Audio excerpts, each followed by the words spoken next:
اعوذ باللہ من الشیطان الرجیم بسم اللہ الرحمن الرحیم اللہم صلی علی محمد وآل محمد۔ امیر المؤمنین علی بن ابی طالب علیہ السلام فرماتے ہیں، دیکھو کہ اللہ نے ان پر کتنے احسانات کیے کہ ان میں اپنا رسول دیکھو صلی اللہ علیہ وآلہ وسلم۔ تم نے اطاعت کے بندھنوں سے اپنے ہاتھوں کو چھڑا لیا اور زمانہ جاہلیت کے طور طریقوں سے اپنے گرد گچھے ہوئے حصار میں رکھنا ڈال دیا۔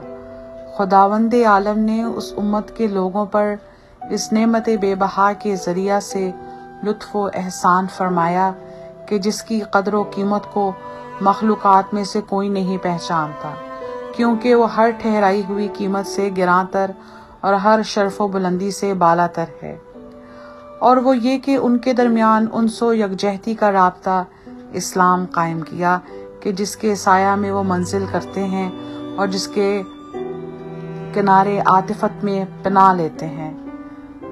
یہ جانتے رہو کہ تم جہالت و نادانی کو خیر بات کہہ دینے کے بعد پھر صحرائی بدو اور باہمی دوستی کے بعد پھر مختلف گروہوں میں بٹ گئے ہو۔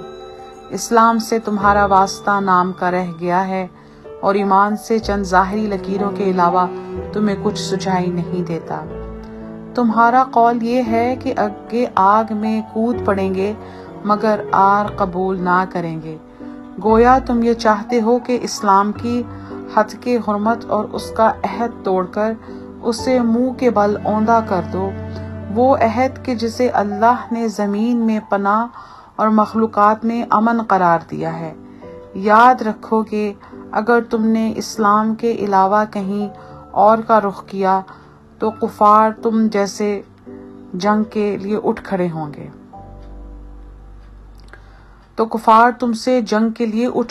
گے پھر نہ جبرائیل و میکائیل ہیں اور نہ انصار و مہاجر ہیں کہ تمہاری مدد کریں، سوا اس کے کہ تلواروں کو کھٹکھٹاؤ یہاں تک کہ اللہ تمہارے درمیان فیصلہ کر دے۔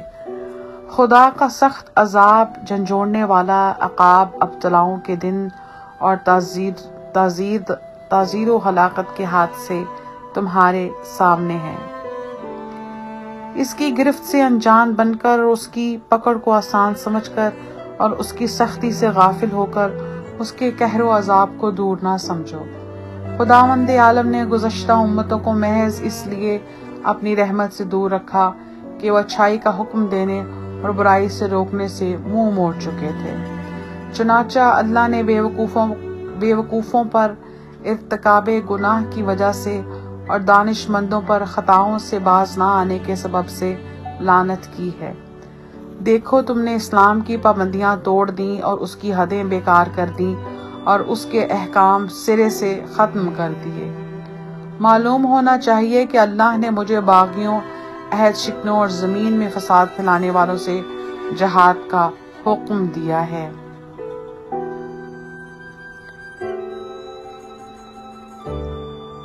اب باغیوں میں سے کچھ رہے سہی باقی رہ گئے ہیں، اگر اللہ نے مجھے ان پر دعویٰ بولنے کی اجازت دی تو میں انہیں تہس نہس کر کے دولت و سلطنت کا رخ دوسری طرف موڑ دوں گا۔ پھر وہی لوگ بچ سکیں گے جو مختلف شہروں کی دور دراز حدوں میں تربتر ہو چکے ہوں گے۔ میں نے تو بچپن ہی میں عرب کا سینہ پیمند زمین کر دیا تھا اور قبیلہ ربیع و مضر کے ابھرے ہوئے سینگوں کو توڑ دیا تھا۔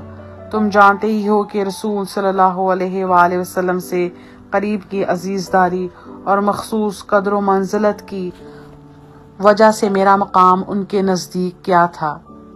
اللہم صلی علی محمد وآل محمد وعجل فرجہم۔